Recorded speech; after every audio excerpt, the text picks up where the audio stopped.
Welcome to Say More Podcast. I'm your host, Miss JJ. Today's episode is about heartbreak of friendship, navigating breakups and moving forward.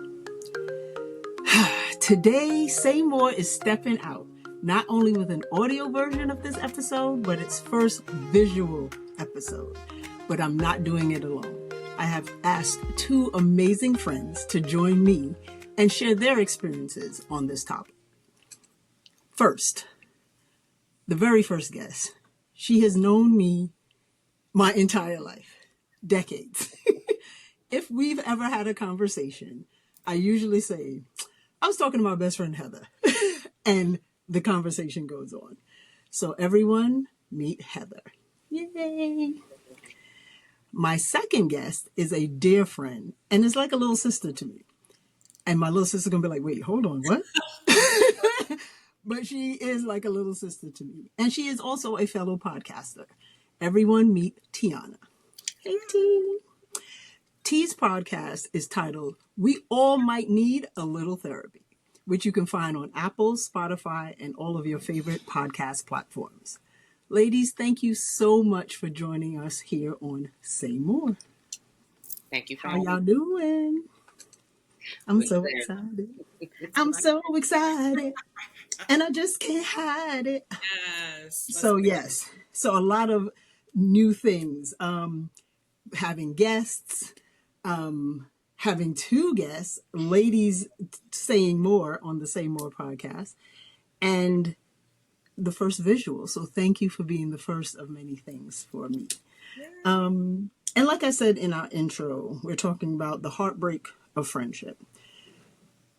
In this friendship series, we've talked about the building blocks, navigating distance, and I really wanted to kind of end the series with sometimes you've done all the right things, brought the distance and mitigated that space and brought it back together, but sometimes a breakup happens.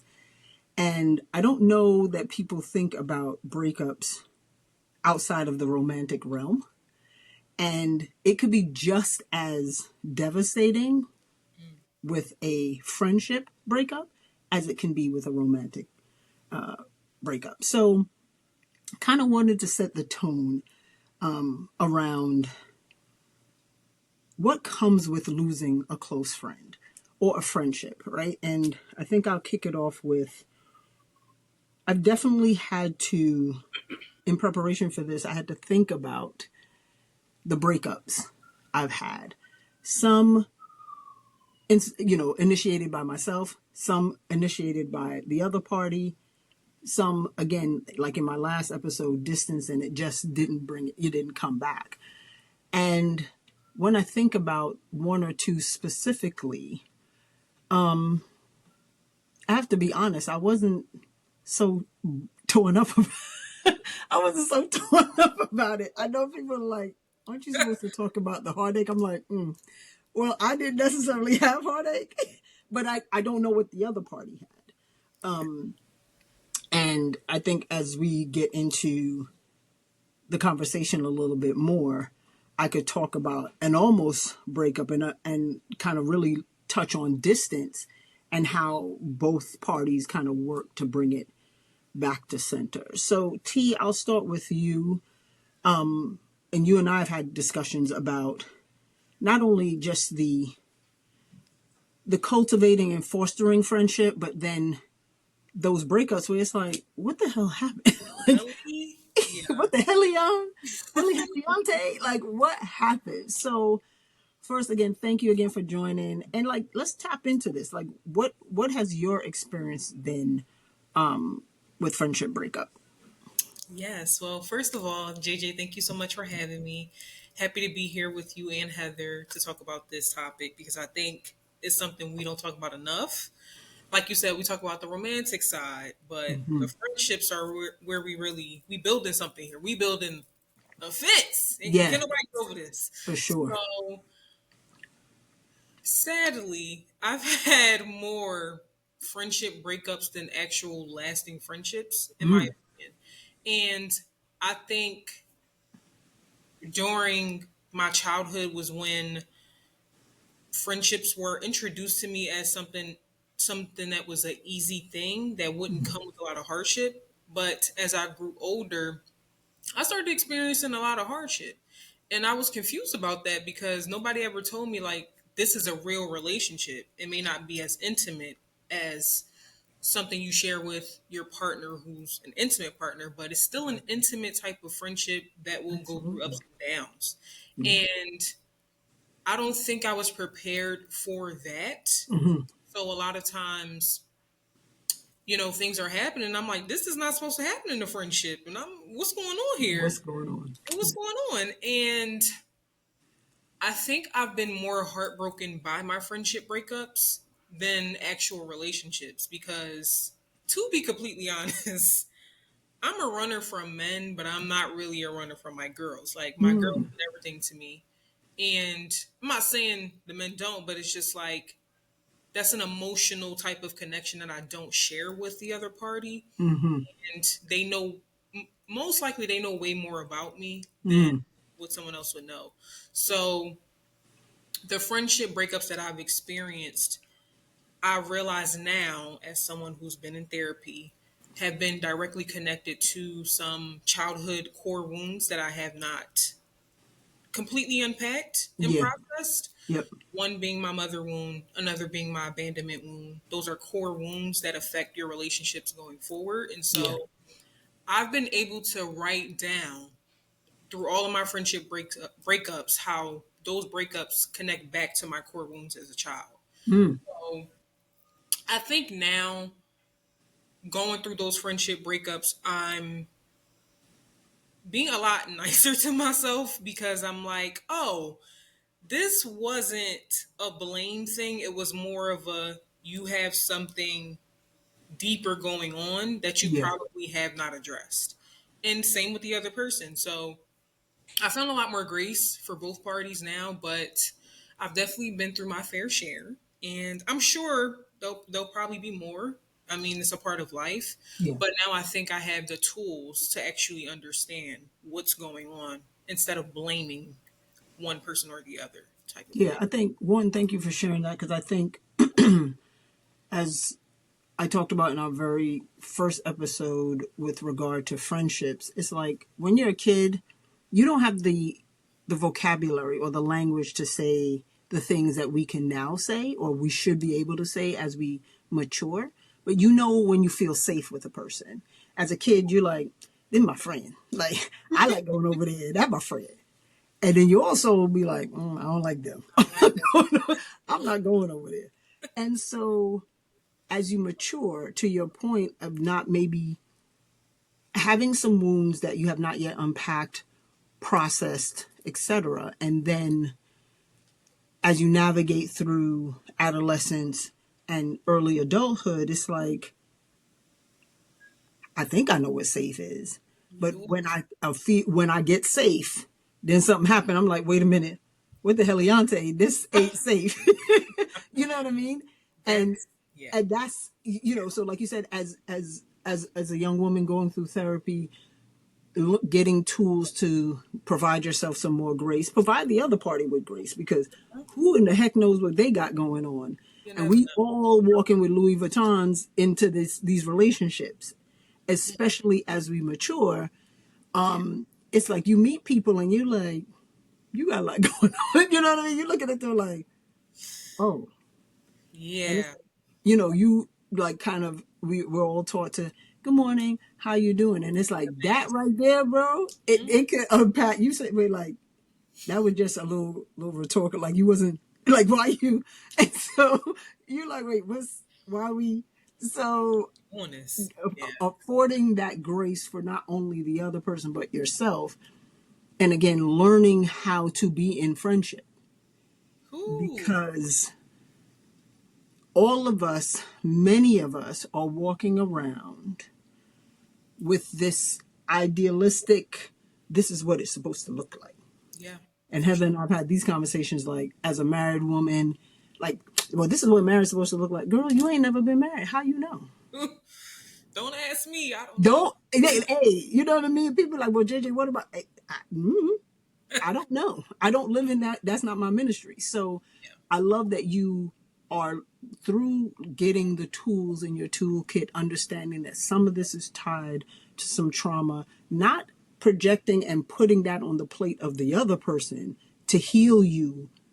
You are looking to heal self in order to be a better friend, to be a better partner, to be a better person to yourself as well. Because a lot of us don't have friendship with ourselves. Hey, come on. Come on. Okay, so there's that. Heather, what the hell are y'all think?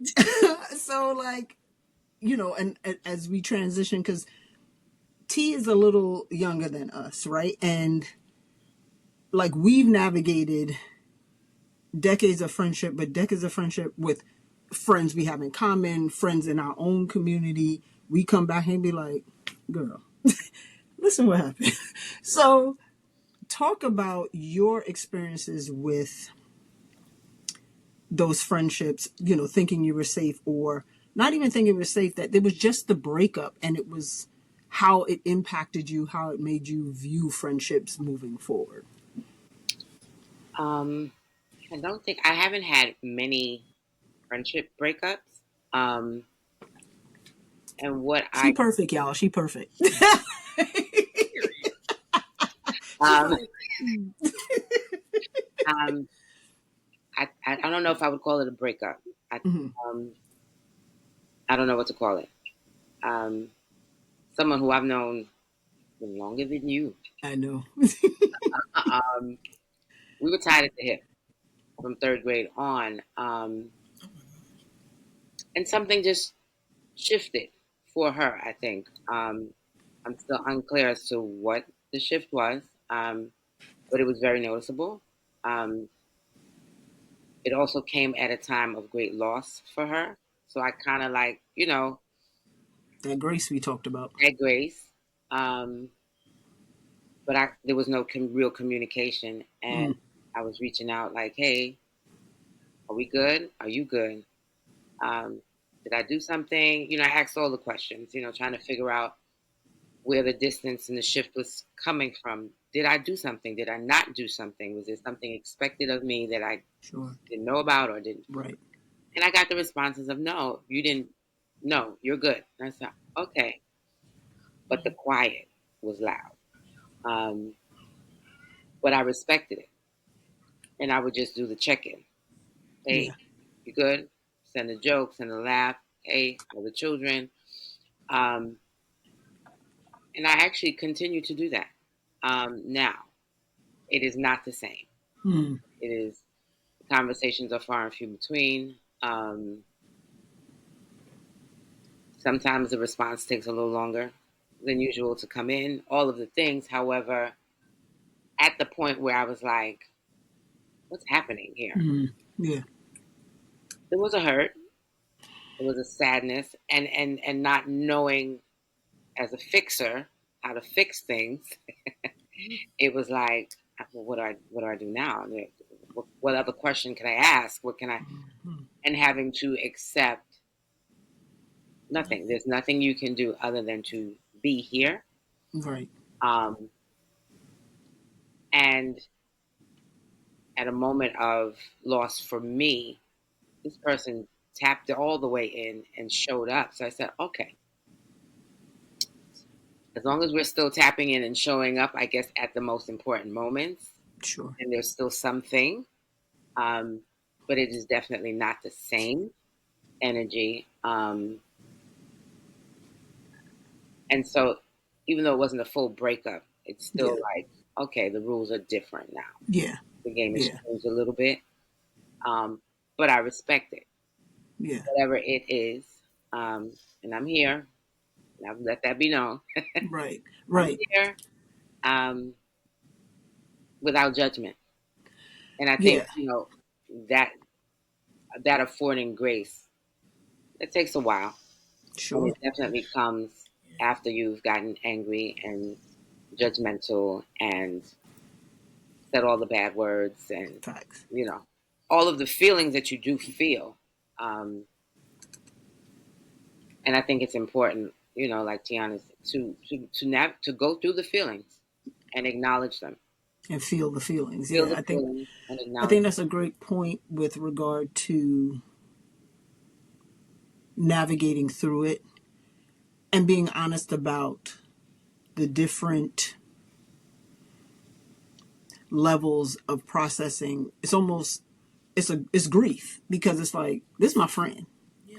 Why he not telling me? Why we and oh, so now we not doing it? Okay, well then, you go through you go through the all of, I can't stand him because and you go through all of that, and then you come out on the side of, to your point, when said party shows up at your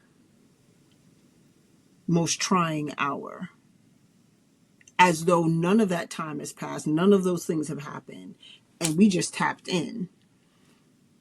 That's your people. And they've since transcended friends. They're family. And the individual she's speaking of, Heather's speaking about, I know that individual, they're family. The same way Heather's my family. The same way, like, we've all experienced that same loss, that same grief. And it was just like, I've met friends of Heather's in that time that I met once or twice, and they constantly ask her, hey, how's JJ? How's Jill doing? Da, da, da. Love that. And I'd be like, well, what about such and such? So that you're tapped in and you have that community, but it is hard to not be in the same space or not continuing to grow and evolve, especially when you've spent single digit years all the way up until these double digit years. And now the dynamic has changed. And you said something pretty poignant, Heather, around the shift. And I think people, they don't know what to call it, but I think calling it a shift is important because something changed, and we don't know for that person what the something is, but it's a shift. It is some sort of something that now makes them have to move differently, because things happen to us constantly, but this was such a shift, or such something so traumatic, dramatic, whatever, that has changed their dynamic. And you would have to, I think some of what you say to yourself may be, well, if it changed with me, I know it got to change with other friends that they have, because it can't just be me and Mo can't just be, why me and John ain't kicking it. It better be everybody else and not just, you know what I mean? You start going through all of those feelings like, Yeah. oh, you're not talking to me? Oh, that's what we doing? Let me check them on social media. Like, you start bugging out. Oh my You God. start bugging out. And it's like, because you my friend. And similarly, when I was in my worst space, losing my mom, the first person I call Heather, and I'm on the phone with her, and I'm crying in my closet, and my husband's holding me, and I had to tell the kids or whatever. But a friend that I had for over 30 something years, I called to let him know, because my mother loved him, to let him know that she had passed. Now, he and I had words and had a falling out and hadn't spoken. But never in my mind did I think, if I called to say, hey, Elsa passed away, and I know how she felt about you, and I know how you felt about her, that I would never get a call. 5 years later, I have never gotten acknowledgement of my mother's passing from this person. And similarly to Heather, I think I was in grief mode, so it hurt, but I was processing other things. But when I really sat back and I was just like, so no. And I remember talking to a friend, because this gentleman lives out of state. We both live out of original state, both being from New York. My man lives in the same state as dude, and he was like, yeah, dude don't talk to none of us. And I was just like, a shift. What's the shift? First you'd be like, well, so it's me. And, but then when you start to hear that and how they kind of interact with other people, I had let it go a long time ago, but that was confirmation that I wasn't bugging out. Yeah. And now what I really had to reconcile was, all we had was all those years. Because if he had called me today and said, hey, X happened with my mom, X happened with my Meemaw, whatever, I'm on the first thing smoking because that's me. But I've also learned not to expect me out of other people. And that's the thing with friendships. It's like you get into a relationship because there's genuinely something about this person I really like. But then as I grow and we grow in friendship and in relationship, I realize like, man, T has a creative mind. I really like that. I would love to be more creative like that. And I glean some of that from her. Heather is very cerebral. Like she thinks things through. I'm the one that's like, so what's the answer? I'm like, you ready? And she has to process. And it reminds me of my husband because he's the same way. Like I had to learn that even though I want the answer now, I know that, and I've been thinking about this the whole time. I have to give this other person time to process what I've just given them and come back with an answer. So these friendships, it's like you projecting a whole bunch of stuff on people that they don't know. It's like, girl, what? Oh, you expected me to do that? Because you ain't never said that. Well, I mean, you my friend, you should know. Girl, what? Nah. Like, what we doing? And so these shifts and these things that happen as close as you are or as close as you think you are or as you're growing into this closeness, these signs and of things happening personal with them, professional with them, these shifts, like we got to take all of those things into account because it gets a little spooky when we just kind of, well, they should know, because that kills me with the they should know. I'm like, well, how would one know if we haven't articulated? Again, we're not five anymore. This is not feelings, and you should know. Like now, use your words to say to me, I need X or I need Y. And then give people a chance to process it because you've been thinking about this for 5 days. And when I see JJ, I'm going to tell her. And then you tell me. And then it's like, well, what do you think? I'm like, well, girl, you just said it to me. And well, I mean, we can't do this anymore. Okay. Like, because that's what you're going to get from me because I'm one of them. Like, I'll be like, so, all right then. Like, if you think I'm going to fight with you, I'm not. Because you've made up your mind already. You've made up your mind already. And friendship is about being able to speak truth. And I say, Heather, I hear what you're saying. That's not how I see it, but I hear you. And leaving it at that. Friendship, like the thing that kills me the most with people, but she didn't have my back. He didn't have my back. Blind loyalty, I'm not with. Like I'm always holding my people down, but I'm gonna be like, let me talk to you real quick. You're wilding. Like this, what are we doing here? So those are the things that quote unquote lead to breakups when people don't hold each other down and have their back. And I'm like, but having your back through BS, I don't know if that's friendship. So when people decide to walk away from that, now you mad, they ain't really my friend. Maybe they were more your friend than you thought. And you just want blind loyalty and like people ain't doing that. Because would you do the same? Right. Would you do the same?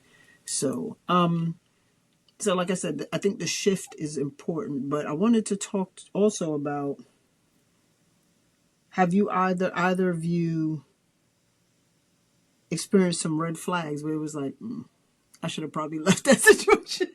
Because again, in relationships with a partner, intimate relationships, people will see flags and be like, I'm going. But with friendships, folks be staying to the bitter end, and I'm like, blink, blink, like, girl, You should have blink been. twice if you need help. You should have left. Yeah. So, like, Ooh, have either of you had like the red flag situation?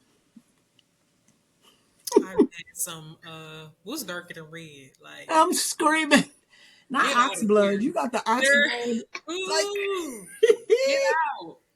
Um, but when you're a people pleaser mm, and you're yeah, I don't know. codependent, Not my ministry. Again, not my ministry. you see the people pleasing, the codependency of it all. Mm, You think you mm-hmm. can fix people to avoid being abandoned, and it's like Yes, ma'am. that's not how that works. Yeah, And yeah. I know you think that's how it's supposed to work, but no. Um, and also like I think everyone can exhibit red flags. Like I Sure. think like I know a few of mine. Temper is one, Mm. and I get that straight from my parents. Like Mm-hmm. that's just what I was taught. But Mm-hmm. there's some things in friendships that I didn't take heed to until it happened to me, and I had to forgive myself for certain Mm. things because it was like one friend that I fell out with who I still love her to death. And I'm still actually heartbroken by our friendship breaking up. That's another story for another time. But she had a best friend Mm. that I knew about. We all went to college together, and I knew her best friend. And their falling out was always weird to me because Mm. it was petty, and it was very petty to the point of like, well, if she doesn't call or text me, I'm not going to talk to her ever again. And I was just like, well, wait a minute now. This your Like that best ain't friendship. Is That's it your that bestie. is it that serious that you would Right. never talk to someone again over like like the argument was over celebrities. Okay. See. So I'm like, okay. Right. And I didn't think, and this is something that, like I said, I should have took heed to.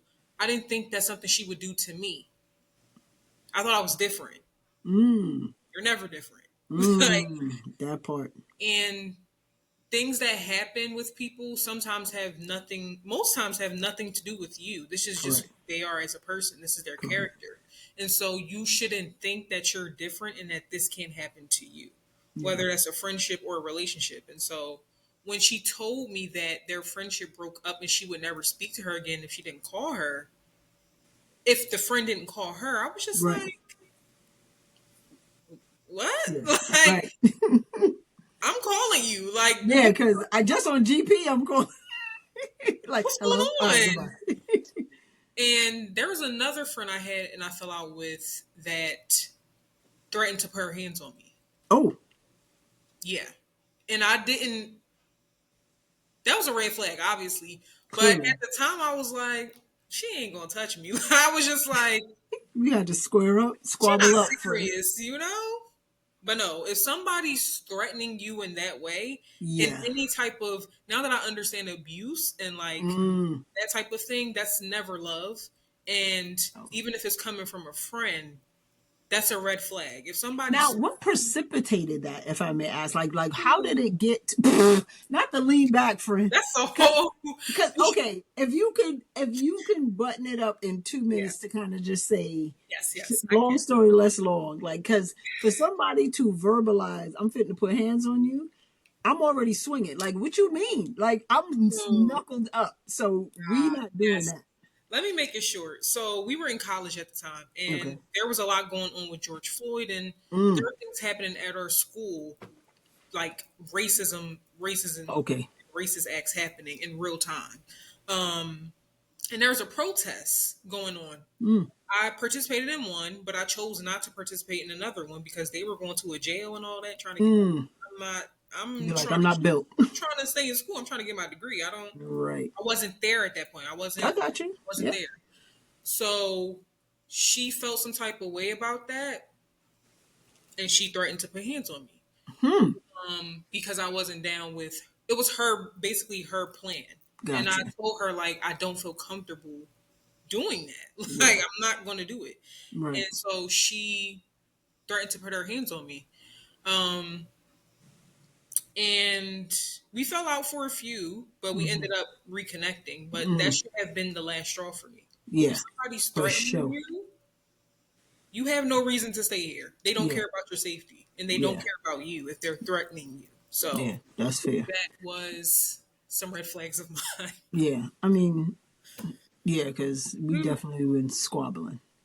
And I don't know, mm, because people often be like, well, I would have just, you don't know what you would do in a situation. So it's hard to say, but like, to your point, hindsight, it's like once someone said that, you then realizing, knowing what you know now, it's like, that's abuse.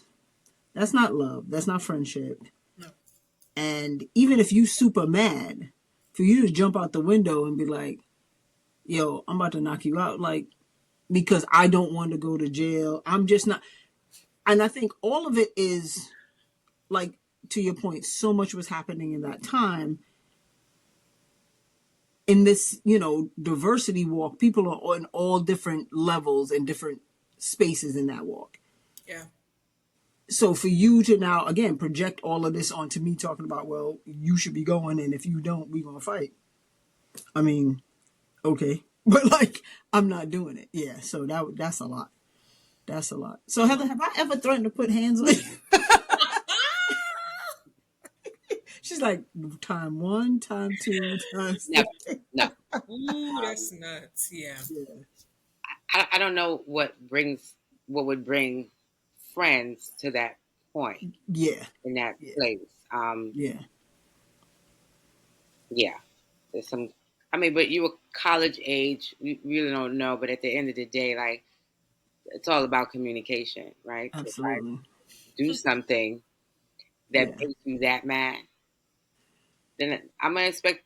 Yeah, you're gonna cuss me out, or you're gonna Sure. say something to me. Absolutely. Let me know how you feel before it gets You get into that place. to that place.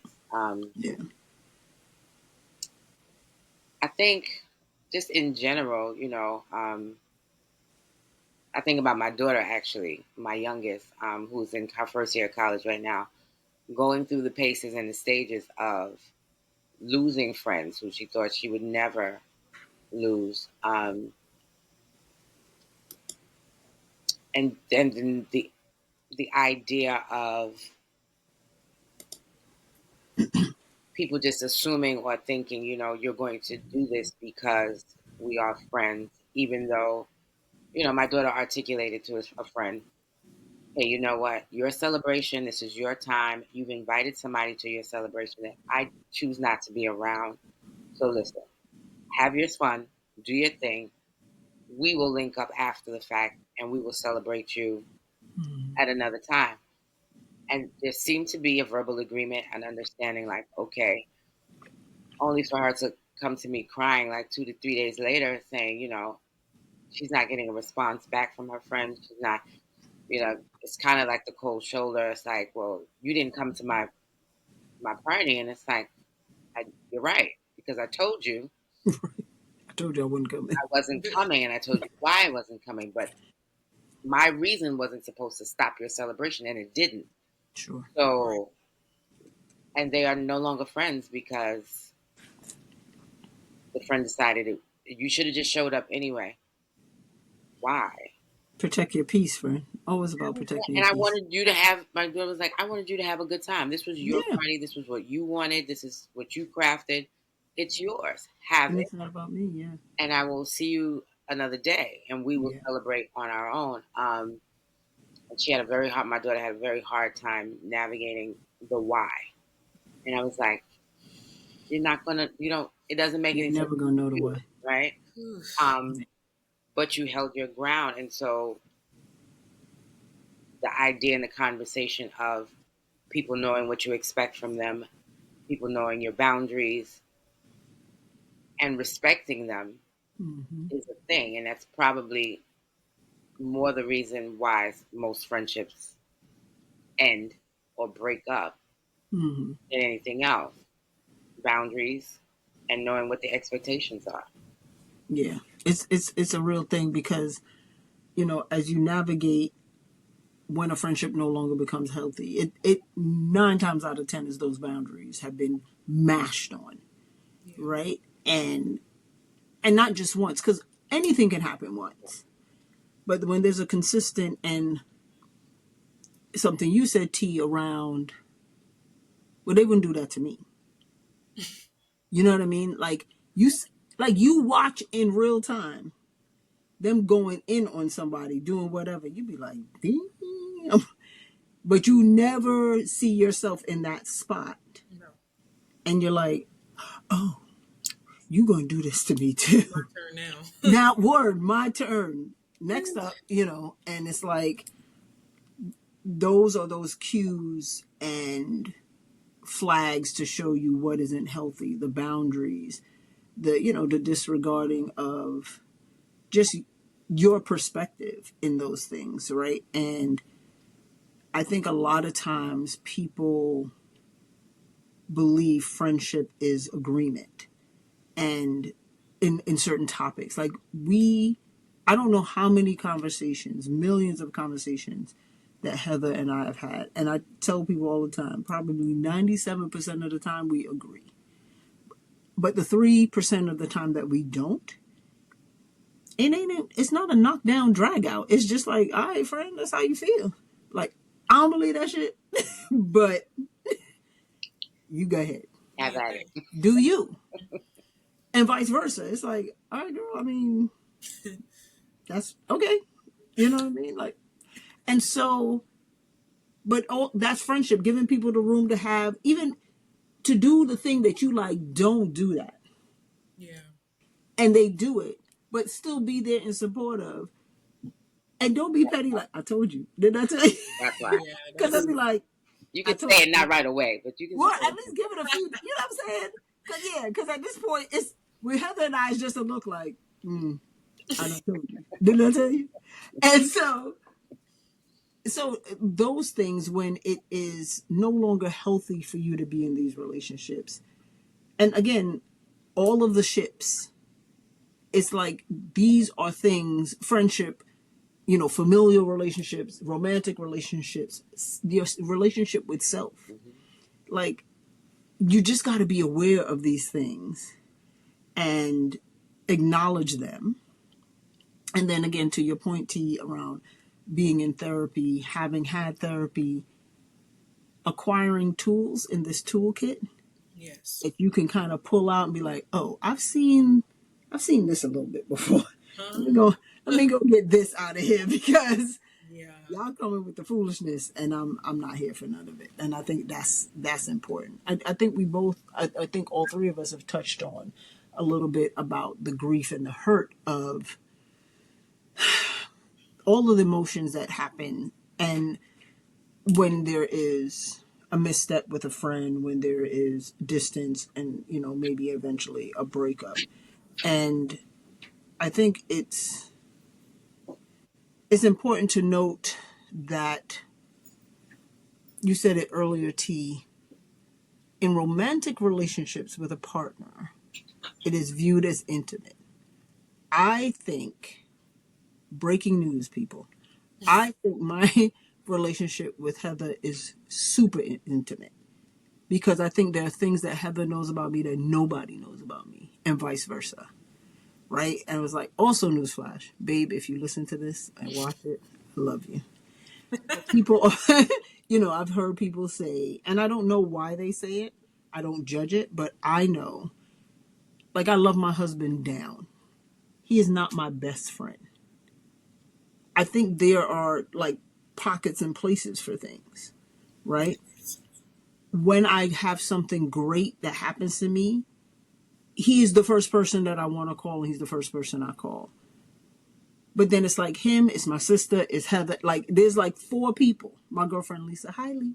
Like, there's four people that I consistently put in that rotation. And I guess people would want to categorize him as my best friend. Like, if somebody says, Jill, who's your best friend? I'd be like, Heather. Now, if someone asked Heather and she said, my best friend is Joanne, I'm not going to be like, clutching my. You know what I mean? Like, people get very territorial with this stuff. And I think that's where the emotion, and that's why when people don't think of relationships as intimate, friendships as intimate, I'm like, what you mean? You about to squabble up with because she's hanging out with another set of friends? You know what I'm saying? And people are like, but like, admit that there's an emotion there. Yeah. Like, you love this person, Yeah. or you're growing in love with them. Like, what I will say is, I don't know for me, because I know about this friend that she's been friends with since third grade. When I met her, it was all like we had known each other all since third grade. Like, it's no, oh, well, that's her other friend. You know what I mean? Like, it's not that kind of thing. Heather and I've known each other since we were 12, and we not 12. Like, you know what I mean? We got time and seat. Corporate, as the corporate girlies say, time and seat. And I know the people that, I think there are people that she talks to about me that have never met me. That when I know them, when I see them, I'm gonna hug them because we, we be in. So it is emotion, it is love, it is intimate. Yes. So when you lose that, there's some grief that happens. There's a process of grief.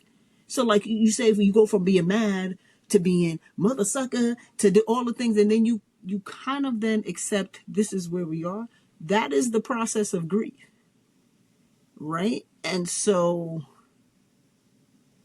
talk about a little bit more about that process for y'all, or like, do you guys, do you ladies think about friendship as intimate?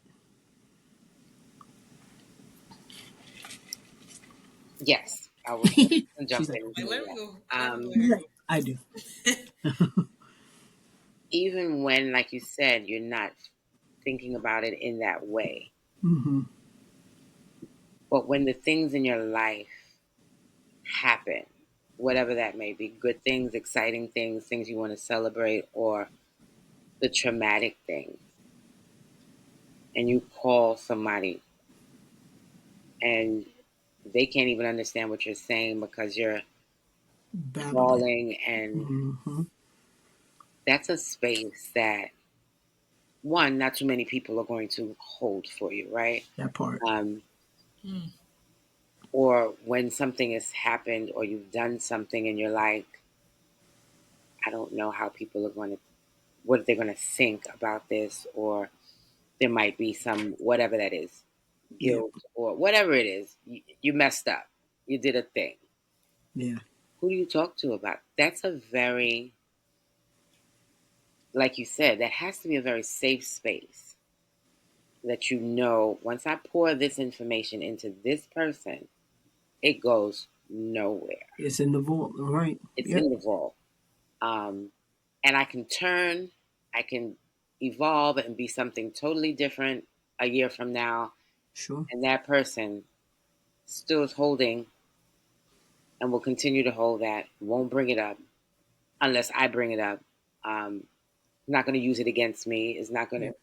That safe space of friendship is a very intimate space because there are people who are married That don't occupy that space for who each other. do They not don't hold that occupy that space. for each other.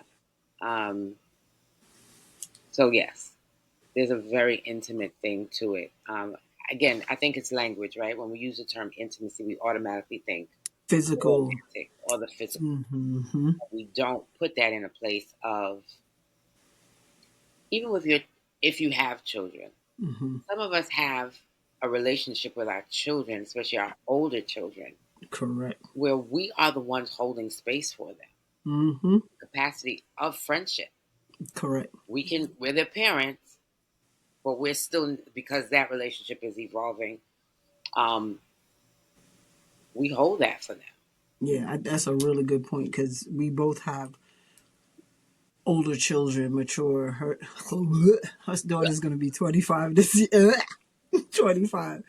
My son is, my son is going to be 30 in January. La la la la la. Gosh. Um, and he tells everybody that will listen. My mother's my best friend. My mother's my best friend. And when I tell you that boy tells me, that man, He means sorry bugs, sorry bugs. He's once he means that. One, he means it. that. Two, he tells me everything, and I'm like, sir, I'm I don't, cause I don't. I'm like, uh, I'm like all the things. But I also know that I developed that purposefully, excuse me, because growing up in a Caribbean household, first generation, my mother and my father were amazing parents. My mother was an amazing mother. If I could be half the mother she was, I'm doing amazing. With that, she had a limitation in that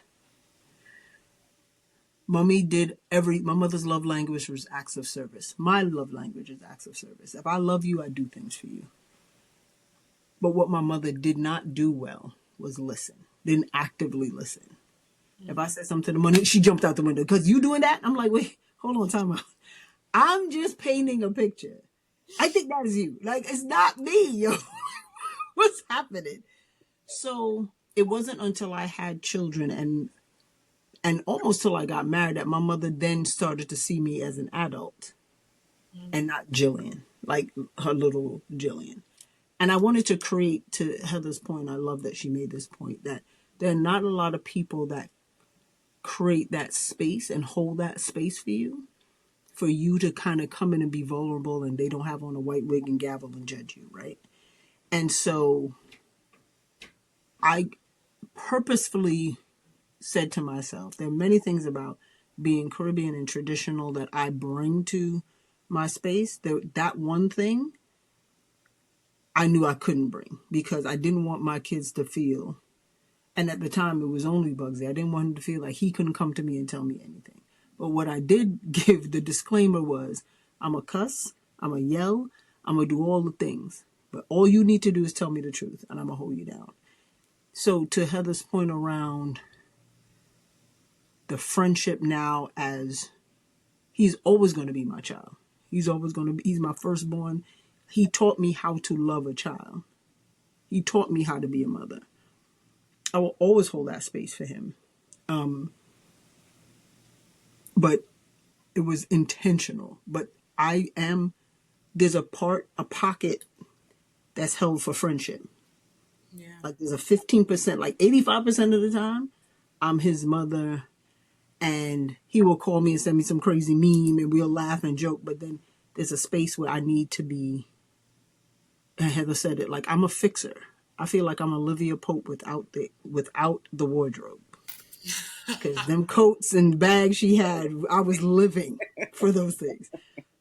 But I had to learn to say to Bugsy, how can I help? Like, what do you need from me? Do you need me to be mommy? Do you need me to just listen? Do you need me to fix? Because I go in to fix every time. And that's not what he needs. He want to be able to kind of talk to his friend and be like, da da da. Yeah. And say what he need to say. And not many people, parent, non-parent, bonus parent, friend through other friends, not a lot of people intentionally create a space for those people to come in and live in that space and feel judgment free to say what they need to say, and start to look for strategies on like how to move forward, how to heal, how to just be. Yeah. And so yeah, it's a thing that when I say best friend, or when I say like these are my people, I'm curating and cultivating and fostering those spaces. Now, the space I need to create for you, T, might be different for Heather, might be different for Marcia, might be different for Kat. It's going to be different, but know that it's equitable in the sense of if you need that space, it's here, Right. right? But again, you also need to understand that while you're doing that, you need to create that space for you, or find that space for you, because you holding it for everybody and you sitting here like trying to not topple over because you got all these people's spaces that you managing. Where's your space? Mm-hmm. So that, in a future series is, that self-work and that self-care. How are we doing that? Self-care. Listen, we need that. We need that. Even in these relationships, like sometimes stepping away from a friendship, the friendship shifting and it changing, we often are like, well, I wish it would go back to the way that it was. Like, maybe it shouldn't. No, it Maybe shouldn't. it's not supposed to, No. you It's not know? a place for that anymore. Right. And we've evolved. Like, if foundationally I'm still the same person that grew up in Brooklyn in Flatbush, couple of blocks away from Heather, I'm still that person. When people see me, oh my God, Julia's still the same. And again, depending on when you met me in life, I'm Jillian, Jill, Jay, JJ. I'm all these different things. But I'm still foundationally still the same person. But my experiences have evolved my thought process around all the ships, right? And friendships. And I know, Heather, you had a great anecdote about ships, and I want you to share that with our audience when you talked about the ship. That came from a wonderful friend of mine who said, a ship is supposed to take you somewhere, a Yeah, destination. All the ships, like you said, partnership, intimate relationships, your friendship, absolutely. all of those things, supposed to take you to a destination. So it's figuring out where are we going, Sure. um, Yeah, and then probably understanding, like you said, in the evolution process of growth and development, you might get off the ship at a port while everybody's still on it, or vice versa, or they might leave you on the ship. that's a fact. Leaves you somewhere. And Yeah, and so Yeah. again, it's giving the grace for that. You know, sure. some ships will take you to that point, and then it's like, okay, it was a pleasure. Right. And you sitting there like, I still want to go. And they'll be like, no, this is the You destination, did, sis. Like, we got here. but I thank you. I appreciate Yeah. you Yeah. taking me here. I think that's dope because, again, when people look at folks that have been, I mean, my husband and I have been married 18 years together, 19 years. Who I was when I met him these years later I'm evolved from that person. Don't hold me to something I said when I was 33. You know what I mean? Like, don't hold me, because if I'm still kind of living that means I haven't grown. Mm-hmm. And growth can be uncomfortable. Growth is another ship that you are traveling to another destination, and as you move through, and I just want people to take away from this conversation that while there's a breakup, while there's the grief, while there's the oh my gosh, you do come out on the other side. There is a reason, although you may not have what you deem closure as to why this happened. Because I think T, you had talked about still having some hurt, but around one of the friendships that you had. But I think having hurt and still feeling a way about it, I don't think that's such a bad thing as long as you have done some of the work. Like, yeah, you miss your friends. You'll be like, damn man, we used to have, because when I do talk about my friend, I talk about all the parties we used to go to, all the hangouts we used to do, all the people we used to throw hots at and joke and do. We still have all of those things. Yeah. But I've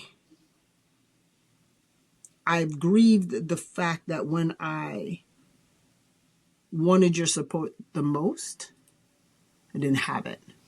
Right. And as many good times, that's only one thing, but that was a really big thing. That one thing was really big. Mm-hmm. And you usually don't want to tip the scales that way, but there's some things that it's unrevocable, like you can't go back. Yeah. And so people, I often hear them say, I just wish it would go back, like I said, to the way it was. And like, maybe it shouldn't be. No. And This like was a stop sometimes two things can be true. at the Like, same time. I can miss you and miss our Absolutely. friendship and still know that it needed to end Facts. because it And I think that's what wasn't. I want people to walk away. Like, it's Yeah. okay. It's okay. Like the previous episode was the distance and mitigating that. And if it's worth it, if it, if there is something to truly salvage, Right. let's visit it and let's hash it out, right? Let's flush it all out and see. Here go me and my corporate girly stuff. Flush it out. Flush out the situation. But I think you need to do that. And like I alluded to earlier in the episode around a situation that I had like that, and that situation was with Heather. Like there was a three. Ooh, we not perfect. Ooh. But like there was uh almost a 3-year gap that we didn't speak, we didn't talk, we didn't speak and talk are the same thing, people, just so you know. We didn't speak, we didn't engage in any way. We lived literally a 5-7 minute walk from each other. We didn't encounter each other a lot. We worked in the city in New York, we worked in Manhattan, not far from each other. but there was a shift, right? And I think shift, it was a lot happening for both of us. I was getting married. She had some other things going on, and life was happening at a feverish pace. And I never thought that she wouldn't be part of everything I had going on for this entire time. And, but I had the grief. I had to choose me, I think. If I'm being honest, I had to choose me in that scenario. Like, again, wanting to be a fixer, you want to be everything to everybody, and you got to understand that you can't. Yeah. And in being everything to everybody and wanting to help and salvage and do all the things, someone gets left out, and usually that's you. And to the point that Heather didn't even know I had my second son. That would never be a thing in my mind, that she wouldn't know I had my kids, right? And so I saw her on the train platform of all places, going to work. Like, because we did this every day, 5 days a week. Like, how would you not see?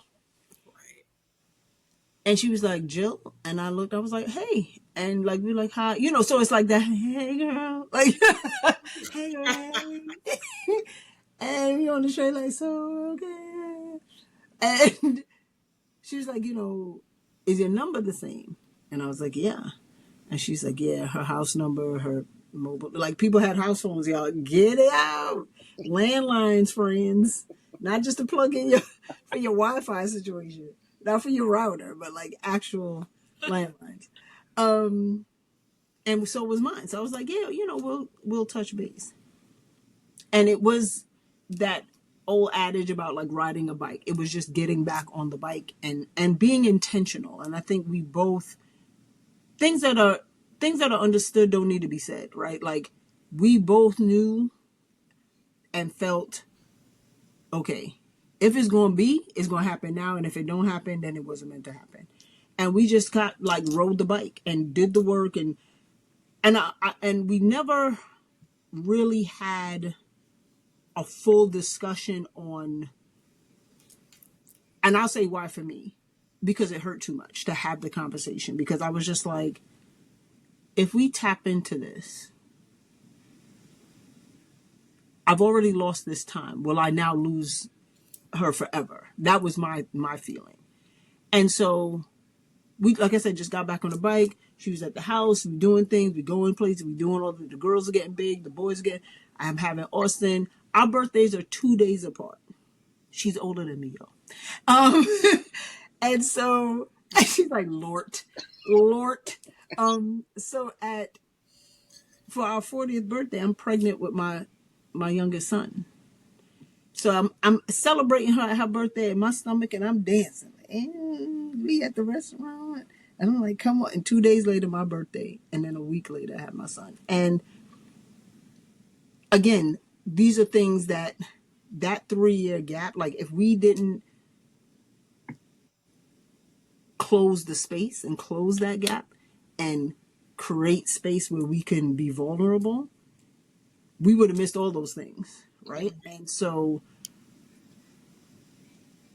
a shift that I think needed to happen, because maybe the relationship didn't need to stay the way it was. And so I think there was growth from that on both parts. Definitely for me, Heather can speak to what she took away from that. But what I also knew was I wasn't going to allow that to happen again. That was my biggest takeaway. And I remember my mother saying, she back now, all of y'all back together. I was like, okay, mommy. I was like, okay, can we just get the fish cakes, and can we just she was cooking. She always was cooking and doing something. And she was like, when ain't breaking up this, like I think she used breaking up or something. And I was like, nope, we here, we rocking, we rolling. So that was my takeaway from what I thought was a breakup, because I thought we really weren't going to be friends again. I think it was that, I don't think either of us like drew this line in the sand, but it was just like, oh shoot. At that point, you're talking about 20 years of friendship. I was like, sugar honey, it's done. Ain't not much you can really do about it, right? But yeah, but thank goodness that we were able to kind of to bring it back. Um, I'm sure it was me that dropped the ball. So it was a very tumultuous Cracking up. time in my world. Um, so I didn't even know fully what I had done. Um, but I knew I did something, right? And we didn't. The fact that Jill decided to save herself was clear, and I took that because at the time I had madness to offer, like tumultuous. Life was tumultuous. It was what it was, and I was trying to figure things out day by day.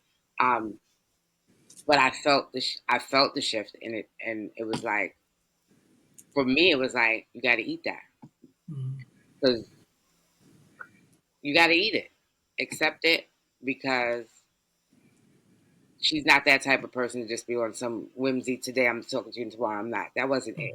So clearly, I had done something enough for her to say, "Okay, I got to step away," and I respected it. Hated it, but I respected it. Um, so the moment that God was like, "All right, try it again," there she is. I was like, "Okay, Yeah, I'm on it," and then had come out of some things, had grown and seen some things, and realized, the void that was created with her not being in my world. It was yeah, like, same. okay, so yeah, this is important. Yeah, that was the biggest driver. It was definitely a void because I mean, again, Heather is my sister, so it's like I think about when I'm doing something like, okay, Tanya, who is my youngest sister, Heather, like Lisa, like I'm thinking about Haley. I know she might be like, why she keep shouting me out, Haley? But like I don't have now in my more mature years, in my more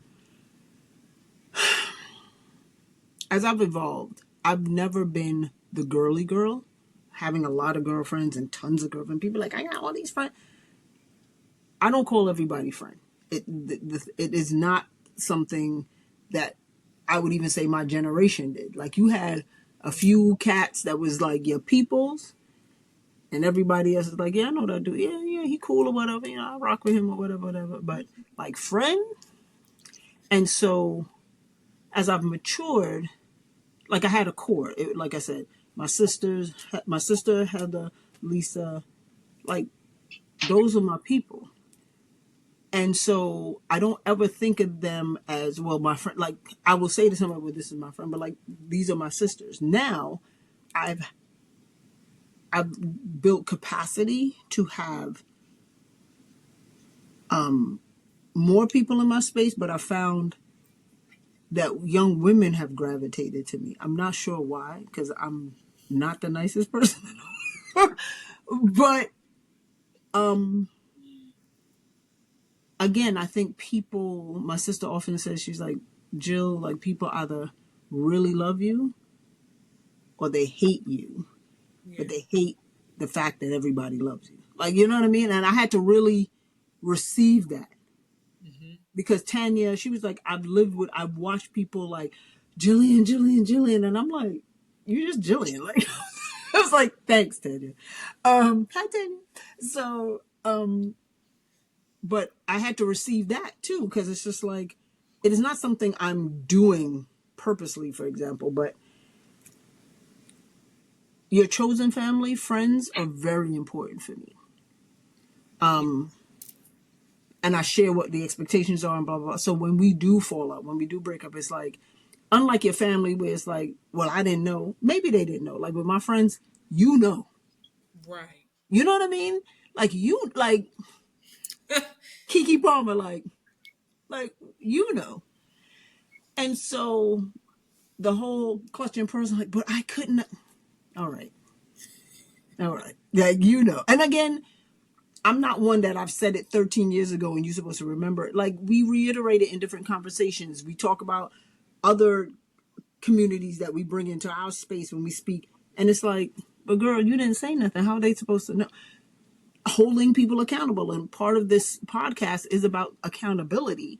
And I think as community, we don't hold each other accountable. We don't hold people to account. It's like you want people to know things and you projecting all of this, and yeah, I would break up with you too, friend. Like, because what we doing?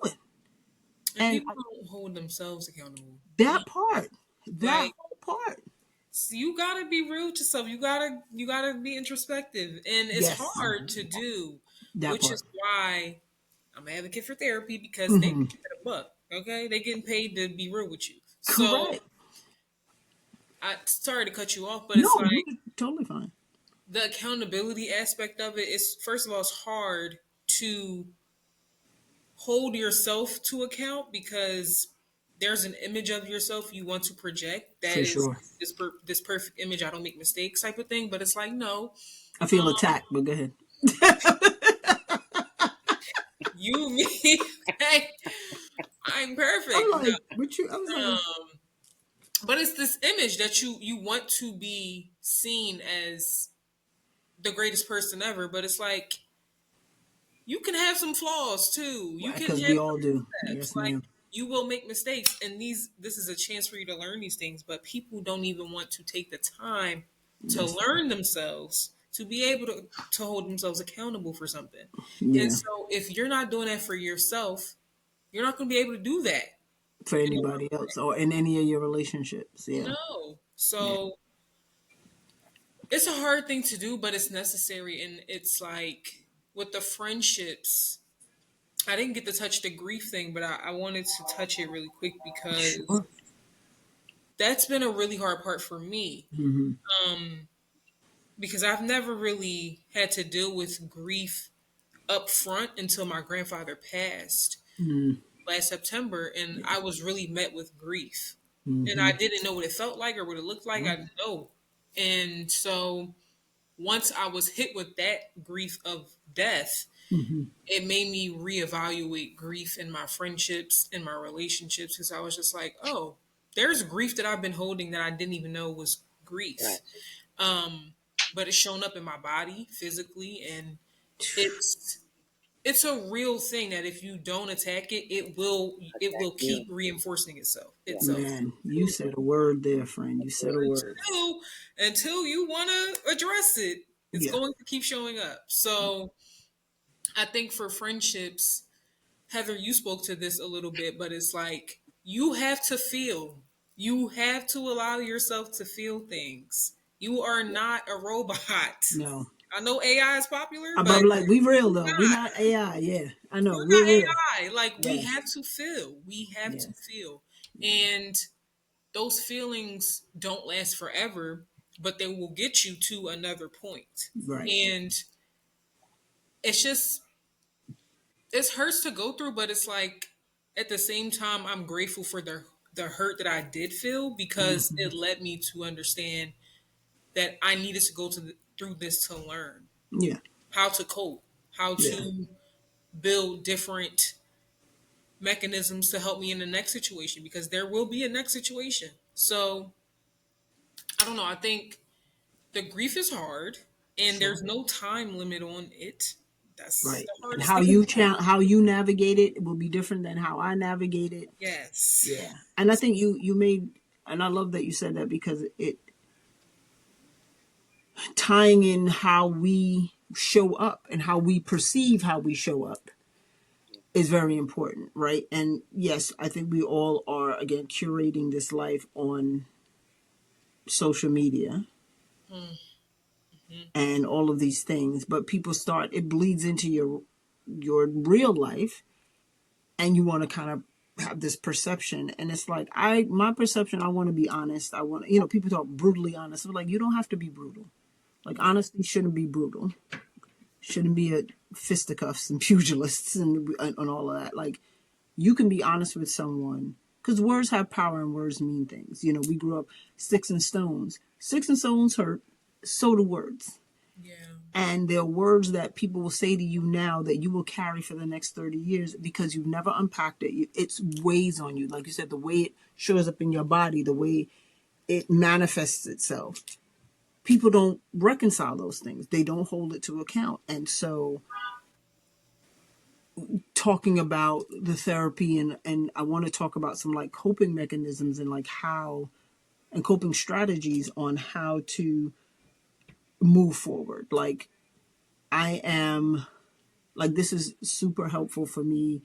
I have these conversations with hundreds of people. And I was just like, this is a really creative way to say the things that I say to people that I know intimately, to say it to a different audience and to a larger audience. Because as many podcasts that are out there, you find the ones that find you, the ones that you want to tap into and lean into, you find. And I'm hoping that this conversation is something that people needed to hear, maybe now are helped to make a decision in a friendship that they're in. It's like, all right, they said some stuff.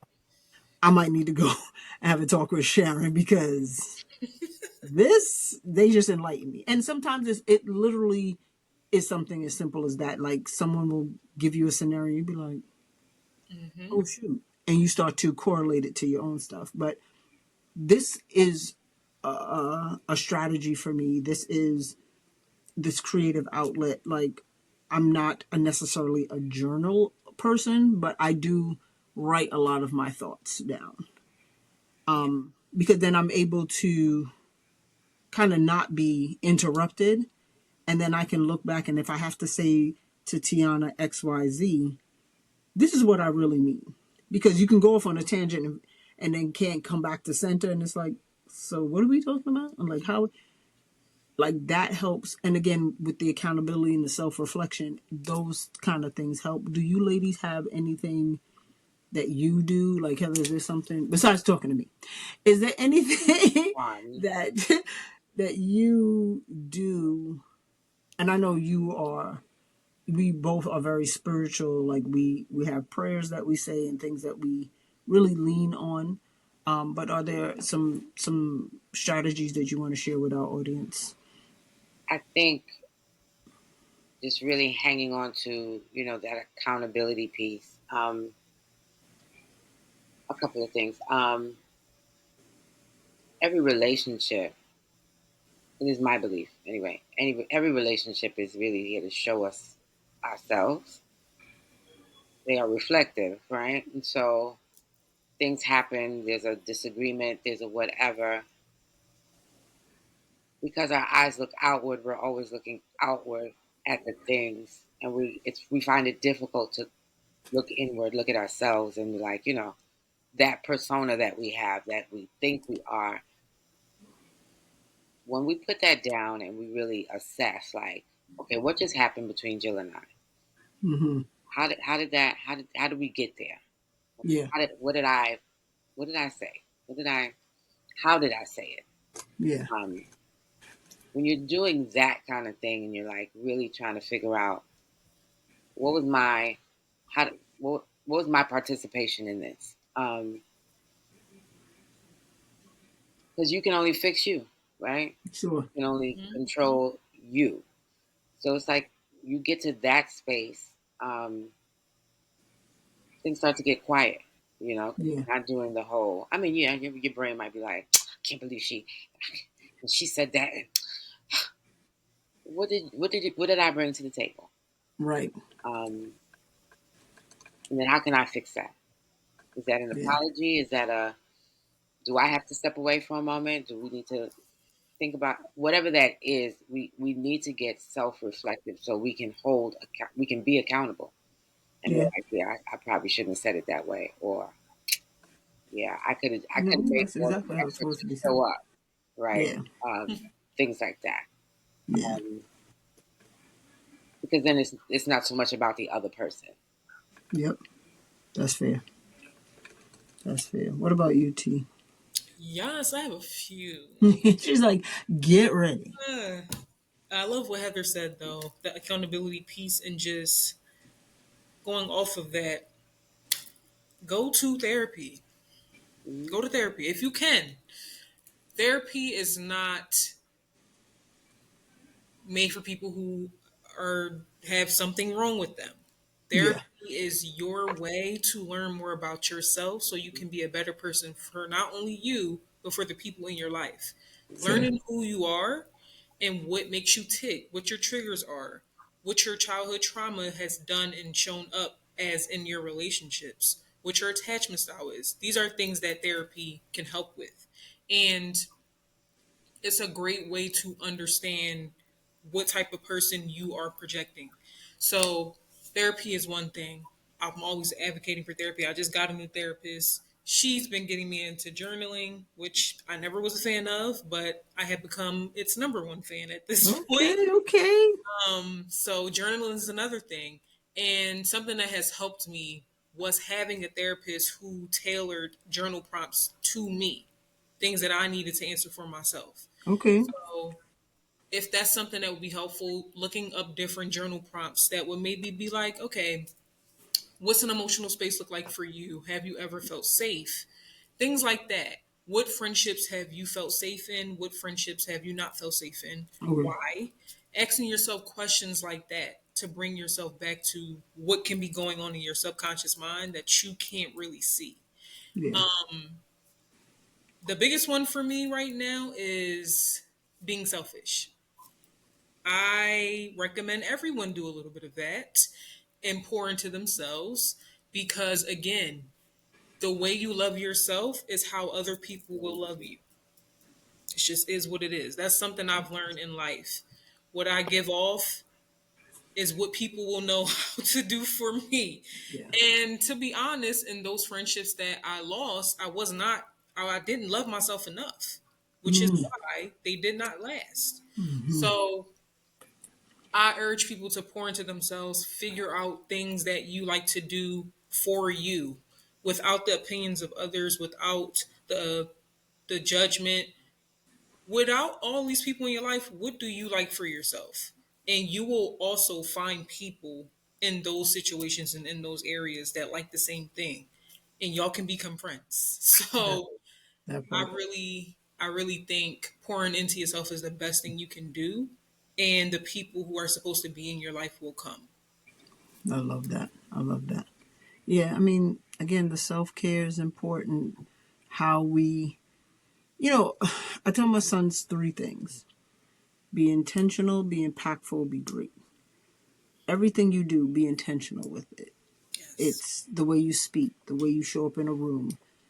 You know, on this podcast, I want people to say more, but there is nonverbal communication, and people, when you show up in a room, how you show up in that room, when someone is speaking to you and you actively listening, people know that if you're paying attention or if you're not. Like everything you do, be intentional with that. Be impactful. Every time I go somewhere, I want to leave an impact, whether small or big. I think people hear impact and think you got to kaboom, guess who stepped in the room? Like it ain't got to be all of that, right? It could be, I think it's as simple as our interaction, T, when we first met. Like someone brought you over to me and we just started vibing, and we didn't know what it was going to be after that. We are now. And here we are. But again, being intentional with, and and being impactful. And again, it's not one-sided, because yes, I'm a few years older than you. And yes, I have things to share, but you also have things to share that can teach me. And I think that's something too in friendships, depending on age. Like people think, well, I've been here and I've done this, so I can only, there's things that we all can glean from each other. That's why we're in friendship. Like Yes. you play to your strengths. That's why you choose your partner, because my husband is super smart and I'm good looking. So we got good looking kids and smart, good looking kids, But like, I chose him because of his patience and his love for me, his love for my son. And then for us to have two more children, like you choose, again, these are choices that we're making and people that we want to have in our lives. Be intentional and be impactful with those things. The greatness comes when you can have conversations like this and call on your people and saying, hey, this is what I need. Hey, what can I give you? What can I provide? But that self-care is important. That tapping in, that being present, is something I think that goes back into the entire accountability piece. You know, I'm not going to say accountability every time on every episode, but it is the core of what we are doing here in this conversation at Say More. It is about articulating what we want, how we want it, when we want it, and how we need it. Because people aren't mind readers. You have to say more in order to reach the outcome that you want, right? This conversation has been amazing. And so, again, I appreciate you ladies so much. And I think I want to kind of end a little bit with we've talked about the almost breakups, the definite breakups, the distance and how people have gotten back together, the grief and the grieving process that happens. And I think the important part was the intimacy of what friendships can be, right? Like you have associates, that's surface level, but when you get into friendship, there's an intimacy, and intimacy isn't always synonymous with a physical or sexual thing. Intimacy is, I think, what I want to say is when you have children and you see that child cry, or you see that child hurt, you cannot describe to somebody what that feels like because you're in pieces because you can't stop it. You can't make it stop. I look at my son, he's going, like I said, going to be 30, and I'll be like, don't do that. But I'm like, okay. And, you know, he'll come and be like, Mommy, it didn't work. And I'm in my head, I'll be like, told you. But, but I'm there to say, okay. But like that intimacy is feeling for that person, is celebrating their highest moments and being there in their lowest of lows. That's intimacy. And that doesn't have to be physical or sexual. That's love for me. Vulnerability. It's vulnerability. It's transparency. It's accountability. And I think it's those things, right? But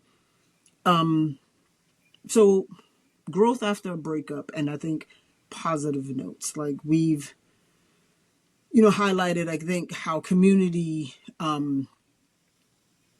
is helpful through a breakup of a friendship or any breakup, but definitely a friendship breakup, because we don't only have one friend. We then come back and T may say, JJ, I've been kind of challenged with this thing with Sean. Like, what do I feel? Like, again, getting through that breakup and those experiences and growing from them. Give me one thing that you've learned from, like I said, almost breakup or breakup that you one will kind of be on the lookout for in a future future friendship, but also know that you won't carry into another friendship. I'm gonna put the timer on now. No, here go the Jeopardy music now. No, I'm kidding. do, do, do. But I mean, and I think I can go first. I think I had a friend that I definitely had to break up with because the weight of her friendship was so super heavy. Like,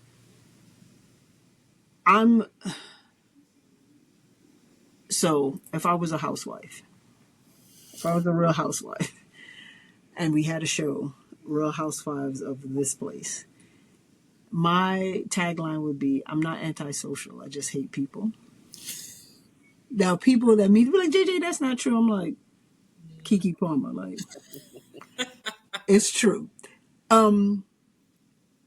I the weight that people put on you to help and carry them it was so much that when people, for the most part, when people see me, I have a pleasant face. I'm not scowling, like my face, lips pursed and like eyebrows all touching. But this young lady was always like hands folded, like in any scenario. We in the club and your hands are folded. I'm like, sis, what's good with you? Like, whose man's is this? Like, why are we doing this? So my man said to me one time, he was like, yo, what's up with Shorty? I was like, he said, what's up with Angry Woman? And I was like, now that's her name. And what I realized, and I think I was really becoming an adult at that point, living on my own and da-da-da. And what I realized was like, I cannot carry the weight of the entire thing. And we talked about this in an episode before, like the imbalance. There's imbalance sometimes. Yeah. I'm going to be 80% this time and Heather's 20. Next time she's 95 and I'm 5. But it can't stay that way the entire time of our relationship where it's 90-10. It can't. Because there's what does 10% get out of it? Absolutely nothing. Yep. And that's what it started to feel like, 50, 60, 40, 60, 40, 90, 10. I was like, hey, yo, I was like, this, I can't do this. And so I learned from that. And I think people will listen to this or watch this and be like, wow, that's extreme. But when people see you and you seem light when that person's not around, and when you're with them, it's like, like your posture change, everything changes. Yeah, you changing me and not for the good. And I got to let you go. And I realized that I will never bring that, not only to myself, but then as you intermingle your friend group sometimes, I would never bring that into another space with my friends. Yeah. I can't do it. Because now they're looking at me side-eye like, girl, Why you bring her? why you bring her? You know her. We don't know her, so we don't have no allegiance to Shorty. But like, why? Whose man's is this? Yeah. So I think for me that was one of the biggest takeaways, because I really did like her as a person, and I wish she would have done some therapy. I think she had some things that she had to unpack, but just chose not to. But then would kind of dump it on me, and I'm like, I don't want to carry this because it's not mine. You know what I mean? So I think that was something I learned, that I will never carry for myself, but also not carry into a relationship or another friendship. It's interesting. Somebody sent me something today. I had to look for it. It says, notice. I'm gonna stop. Uh-oh. Put them on, friend. Join the club, friend. Join the club. You try to be cute with your little no glasses. Put them on, friend. You cute with the glasses. All right. Transparency. Transparency. Notice who you're with when you feel like the best version of yourself. That you said a word, friend. Just today, someone said that to me, and I was like, "Wow, that that is that thing." It is. Think about who you feel Your like best with. self.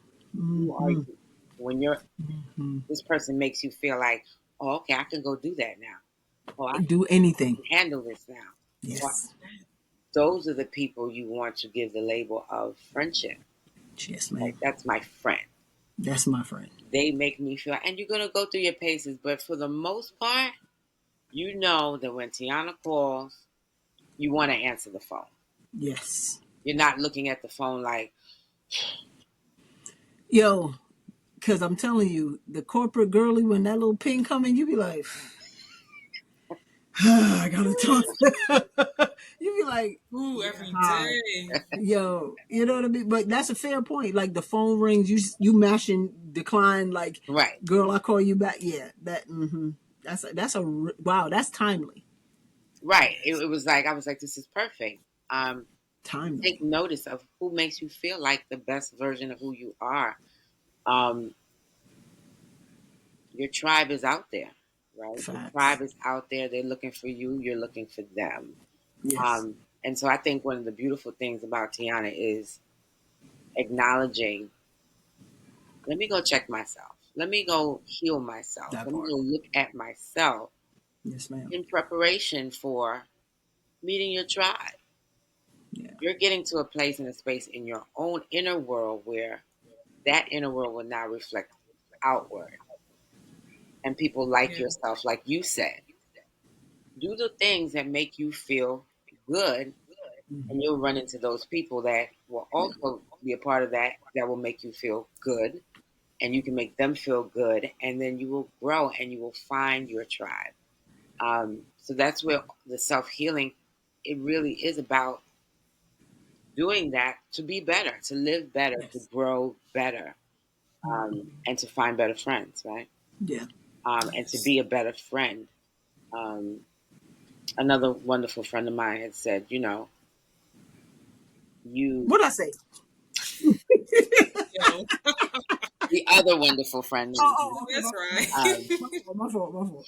said you have your biological family and then you have your logical Yes. family, right? Logical, What we're yes, talking about is crafting and creating that logical family, yes, logical for yourself, for your life. Jill and I can speak to, you know, who Jill is to my children, right?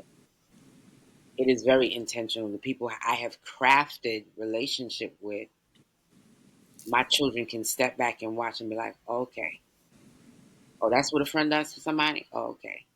Jill yeah. drove from Delaware to New York, got here at, I don't know, 8:30 in the morning to help move my daughter to her dorm. Who It's does that? crazy. Yeah.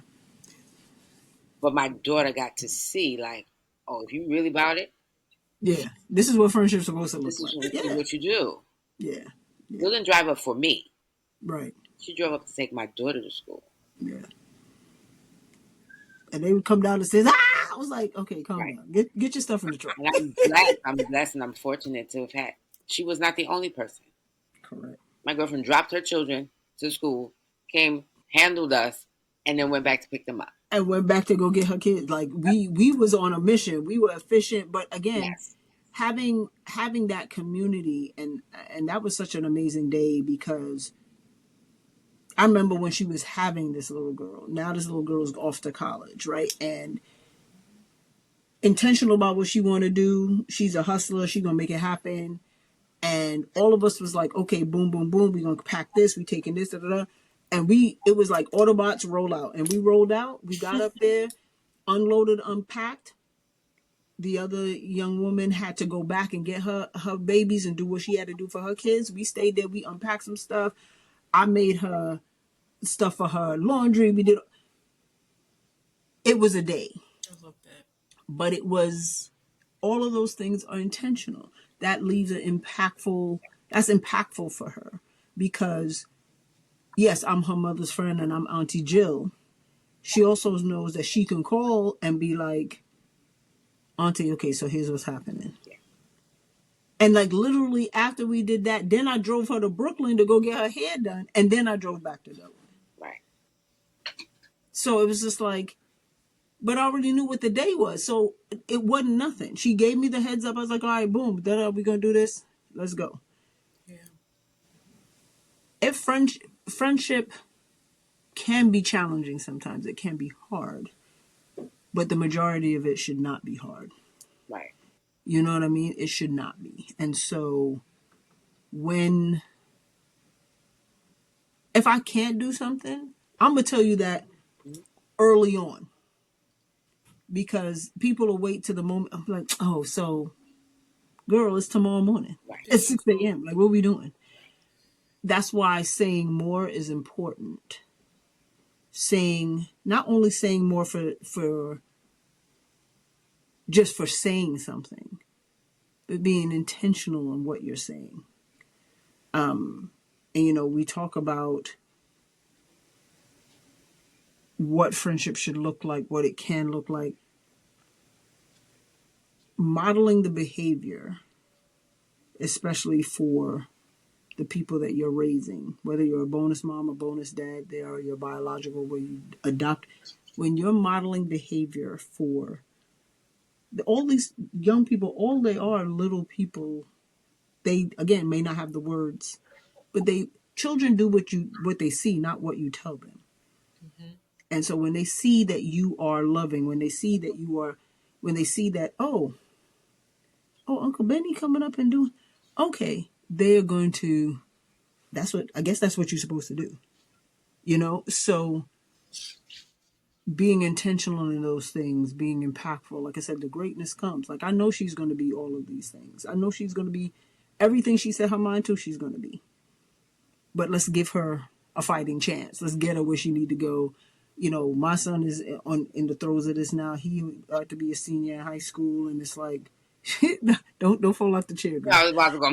I know she's like, Leave it. Okay, sorry. but like, yeah, like they know they can call on all of my husband's fraternity brothers, all the uncles, all the aunties. That's community. And they will also hold him to his feet to the fire if he wilding out, because that's also love. Accountability is love. If I didn't care, I wouldn't. All right, do whatever you want to do, because I don't care now. But if I come to you and I'm like, T, so I'll be like, hear me out. Hear me out. And yeah, that's what love and that's what intimacy and that's what community and friendship should look like. And so I think those things are super important. What about you, T? Like, Yeah, I'll make it quick because I have two, but I'll make both of them quick. The first is to go where you are loved. And when I say that, I mean if you feel like you have to change who you are, that's probably not the best space for you. That's something that I've learned in relationships and friend all the ships. If it's that some, part. if it's something that you feel in love about yourself, but the other person is using it as a way to belittle you, that's not love. For example, I'm very sensitive, I'm hypersensitive, and growing up, I thought that was a problem. Now, it can be a lot, but it's something that I've noticed is a gift of mine. I'm empathetic and I'm able to feel, and it helps me make connections with other people. So it is a superpower of mine. But if Nice. I had listened to people who didn't genuinely love me, I would have buried that part of me. So Yeah. go where you are loved, not where you feel like you need to change Got to you. be loved. And the other thing is, oh my God, I lost it. The other thing is, okay, I got it again. The other thing is, don't set limits on yourself in friendships. Don't feel like because I lost this many friends, I can't make more. There's there's an abundance mindset that needs to happen. Important. And Nice. it took me a while to get to that too because I was like, if I lose another friend, I don't know if I'm gonna make another one at this I'm done. Right. but I've met people who see me in a way that I've always wanted to be seen. And that came from me shifting my mindset from a scarcity mindset to an abundant mindset. I have so much time and so much space to make and meet people that will love me. And I know I will. So if you're in a space where you feel like, I've been through the worst with these people. I don't know if it's space enough. I don't know if Right. there's enough space for more people. There is. Yeah. And it will just take time for you to get to it. So give yourself time, give yourself grace, but do not limit yourself to these friendship heartbreaks. There's better in store, and once that door closes, another one will open that is For greater for sure. you. What? For So sure. I love that. I mean, and everybody deserves, needs and deserves love. And so, like you said, this abundance mindset is important. Because I think, you're taught to do more with less or do more with none, or you could make it work and Mhm. get it out the mud. And but I'm like, okay, could we change that a little bit? please. Could we, please and thanks, can we do that? And I think that's a great point to kind of to end on. Like, I want to talk through ending on a positive note, and focusing on new beginnings. Because again, talking about breakups, we definitely had some laughs. There could be some places where in the conversation you could see where tears can happen. But I think life is happening, and so we want to talk through moving forward and how to not kind of stay stuck in these spaces. So I had some things written down, and it's like reframing a breakup as a turning point and not a failure. Because, people are married for 30 years or they're in friendship, and it's like, well, it's a failure. And it's like, no, it ended, but I don't necessarily know I would categorize it as a failure, right? Because I think people, again, like to label things. Yes. And I'm like, so we divorced and we broke up our friendship on April 13th. So what about the 25 years before that? Nothing? We don't got nothing for that? Cool. You know what I mean? So like reframing it, and again, abundance mindset, like changing your mindset, because a lot of this is about sometimes unlearning some things that you might have learned early on or have been scarred because of, to your point, T, having lost some friendships. You could be completely jaded in every aspect of Right. these ships that you have, and you've made a choice and been intentional about not being that way. So I think it's important. Encouragement to reflect on what kind of friendships truly nourish you now. You've had those, so you know what doesn't work for you. You know what does not serve you. Here's what I would like to see for myself. Here's what I would like to see for Heather. Here's what I would like to see for T. Here's what, and I think again, mindset, learning some strategies and tools. Therapy isn't for only when things are going bad, people. Right. It's No. not always about come. Well, tell me I'm right and he's wrong, and let's fix it. Like, even though that's why I go. Go because you're looking to do that work and that introspection because you're pointing fingers out, but like three are pointing back at you. Are you accounting for Correct. those things? And then we talked about this and making space for new connections. And you just talked about this, T, for self trust and for community care. And I think that's where the accountability piece. Again, I said it quite a bit this episode, but this is what my intention was for this podcast is while we have all of these things, there's a bunch of relationship stuff, there's a bunch of all the ships. I don't know there's heavy conversation around the accountability and the work for accountability and to accountability. Because even those of us that think we are elevated in our thinking and we are accountable, someone will tell you that, well, maybe not. And you got to be open to hear that, open to receiving that. And I think we've tapped into how the breakups happened, our parts in it. That's accountability as well. Like, I don't want to take responsibility for Tiana's bit, but I can take responsibility for JJ's bit. Okay, me not reaching out, to your point about, well, if she don't call me, I'm not gonna call her. Okay, girl, well, where's the resolution at? Like, again, different mindset, bringing different tools, not bringing that, dare I say, toxicity into something that didn't have any of that, but you now projecting and carrying and baggage, and you have baggage claim and picking up more bags. It's like, girl, you only have two hands. Like, what are we doing? Like, why are you carrying all of this? And it's unnecessary. Right. Once you reconcile it and do the work, you can put it away, unpack it, put the bag in storage, and put the items that was inside it away. So definitely, a gentle reminder to make space for new connections, self trust, because we're going to talk about self work in future episodes, and community care. Ladies, it has been my honor and my pleasure. I appreciate y'all so very much. Full transparency, y'all. This is take two. We had some technical difficulties, but listen, We you back know at it. how leftovers taste real good the second day?